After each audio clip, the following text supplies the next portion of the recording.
Good morning. The title of this episode is Direction, Not Rules, The Walk of Spiritual Life.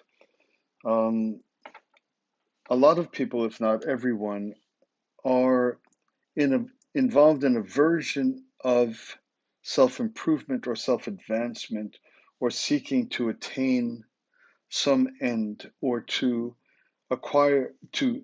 become something more or something better. For people in classically religious paths of life, this is the desire, the pursuit of God, or the desire to be with God, or for certain spiritual traditions, the desire to be like God, or in fact, even become God or become divine over time or over many births and lives.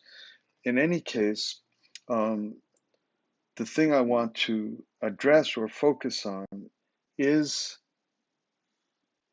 is not is not the contentious little fractious arguments about, oh, there's a God, there's not a God. This isn't the point. The point I want to address is that virtually every single person is involved in attaining something higher than themselves, even if it's seeking to become something higher than my present self. It can be as mundane and carnal as just building a good looking body or something like that. But most people eventually uh, seek a more elusive and oftentimes spiritual ends and outcomes and desires or pursuits.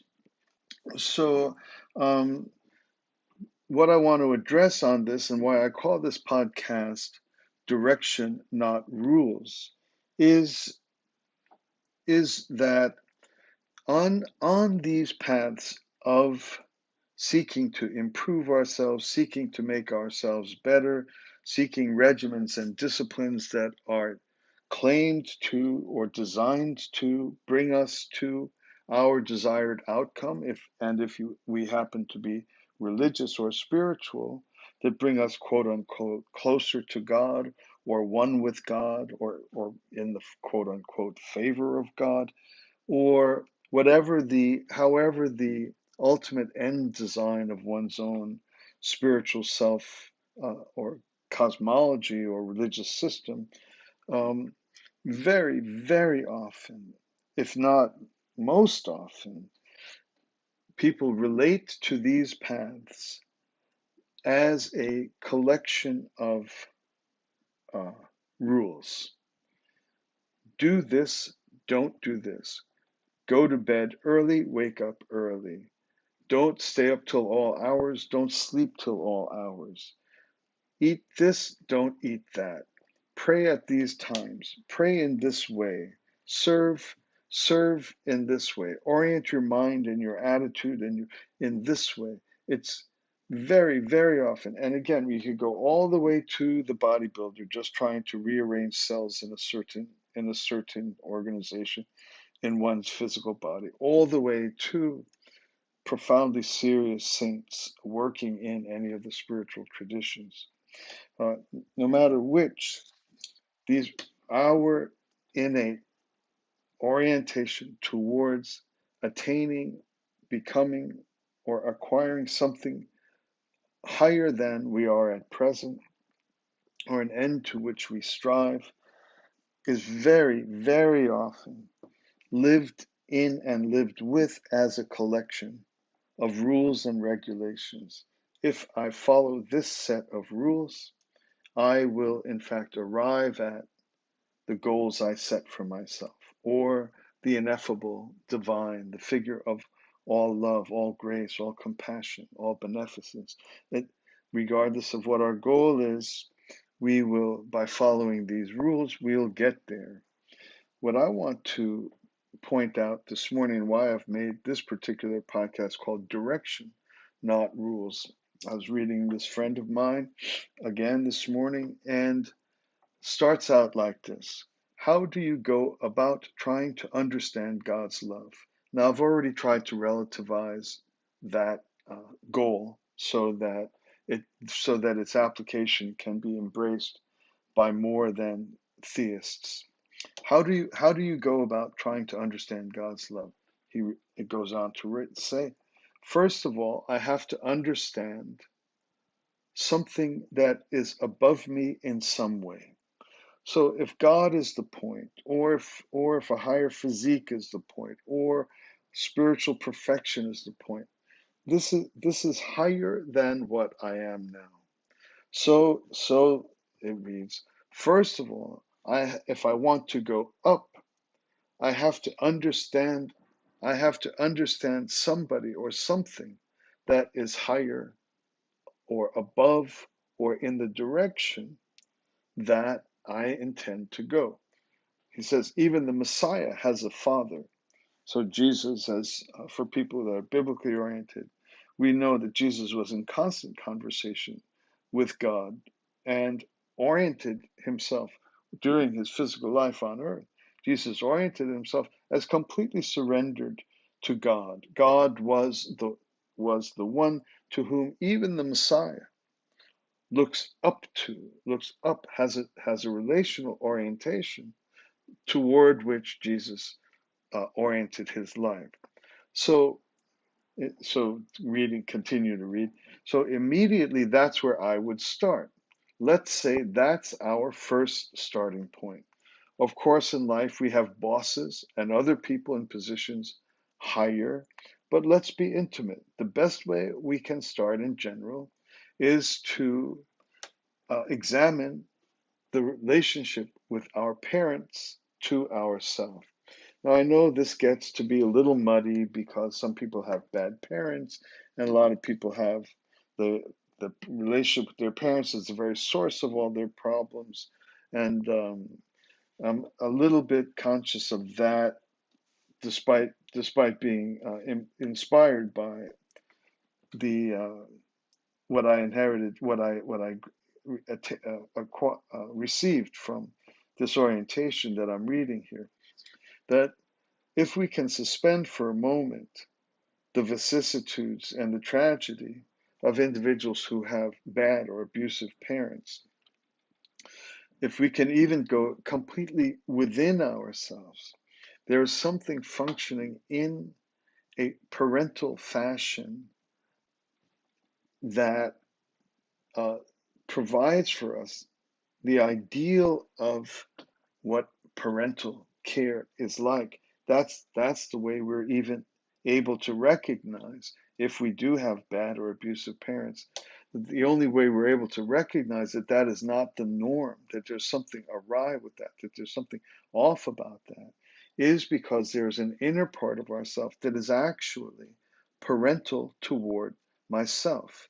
It is constantly loving me, constantly trying to protect me, constantly trying to guide and direct my path so that I do not make decisions that bring destructive or bad outcomes to myself.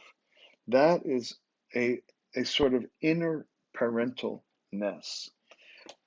It's doing exactly what a loving, caring, beautiful, ideal parent would do. Be as you step out to go out on your date at night or whatever it is, be careful, drive carefully. Don't drive if you've been involved in altering your capacity, your judgment in any way. This comes to us from within ourselves, and it's caring. It's caring.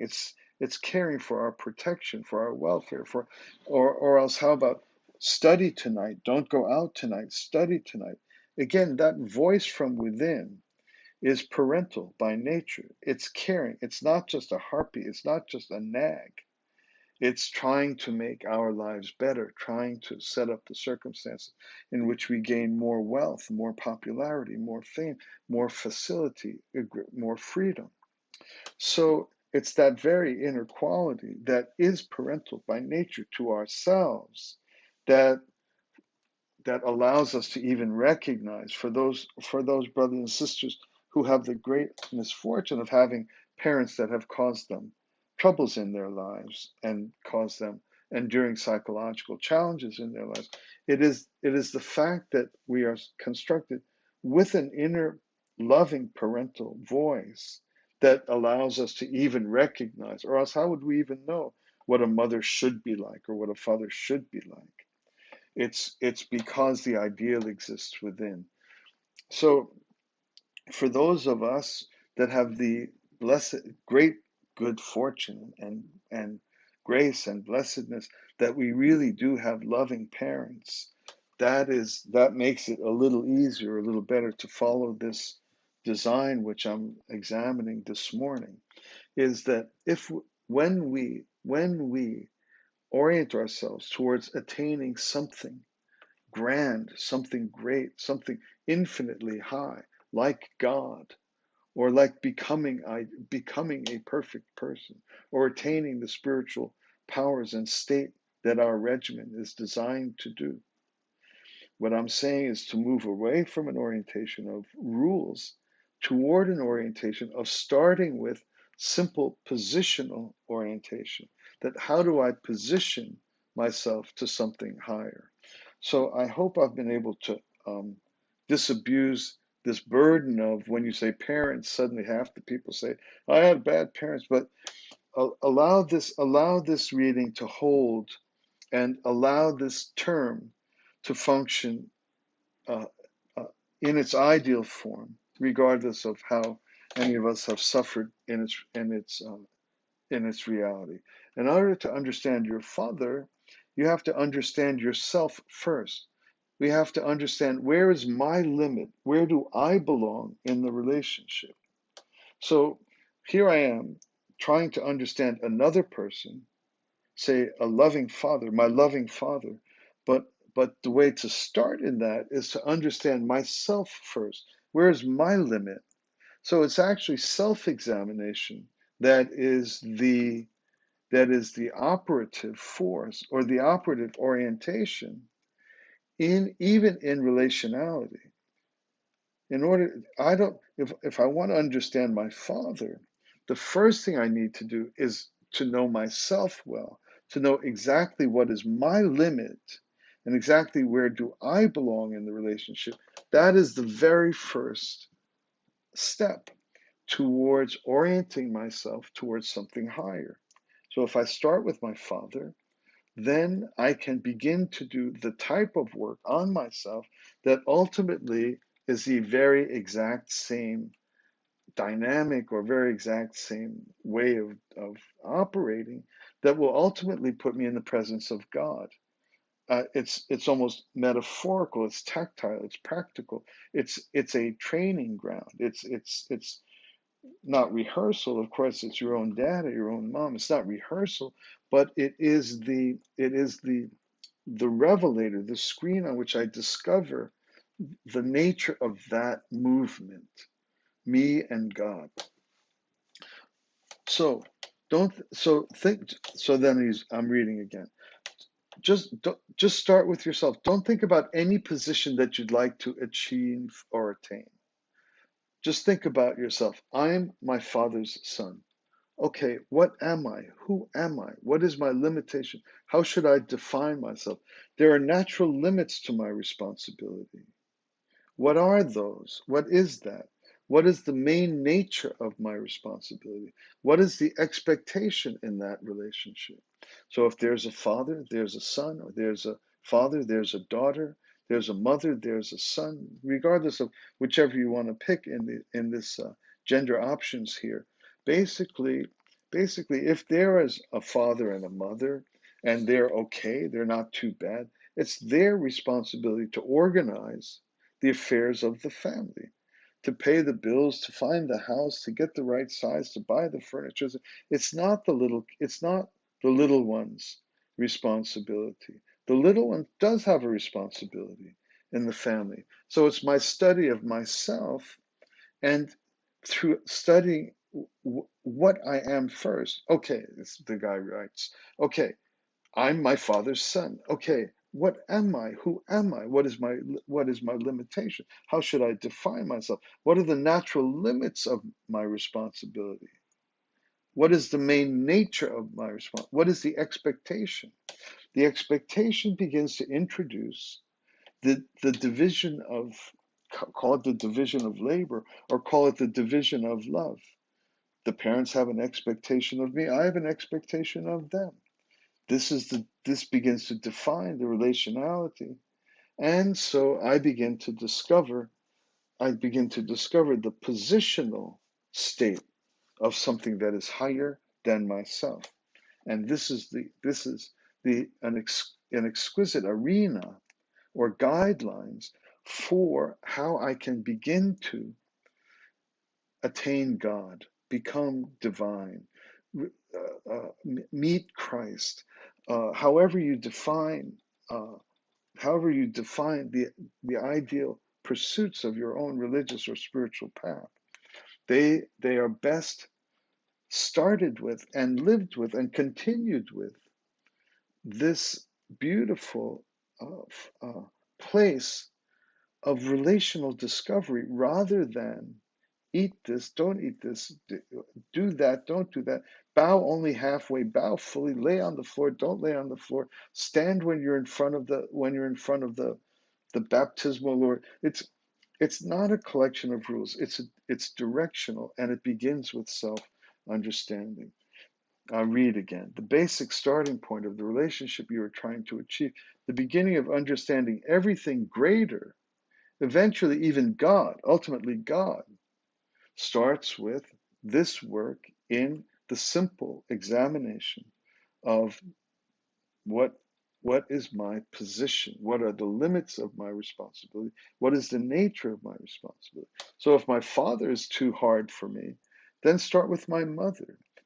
If my mother's too hard for me, start with my older sister. Maybe my older sister has expectations of me about which I can begin to organize the nature of my responsibility, the limits of my responsibility, my position vis-a-vis, and I can move toward that. I can move in the direction that is the natural direction of seeking the very highest ultimate things. God Himself, God herself, the ultimate. Finally, my friend writes, this fellow teacher of mine, sometimes you have to take things step by step. You can't always think big all the time, especially if you're really serious, if you want it to be meaningful, if you really want to find quality and achieve quality, then you have to take caution, right? So the beauty of that conclusion to me is that when people are talking about reaching God or understanding God or being with God or trying to be godly, if this is going to be meaningful and have quality, we have to know what in fact we're actually talking about. We have to have knowledge in the matter. And knowledge in the matter is presented here as a possibility of beginning with orienting to something very close, very intimate, very accessible as that which is quote unquote higher than me. Just like God is higher than me, even my older sister is higher than me if she has expectations for me not to be an idiot or not to behave like that or don't come home like that because you know what it does to our parents. Maybe she's the mediator, but it's picking that thing that is caring and loving and guiding and encouraging and informing, that's immediate. This will create the living stuff of a genuine, solid relationship, even with God herself, God Himself. All right, thanks a lot. Talk to you again soon.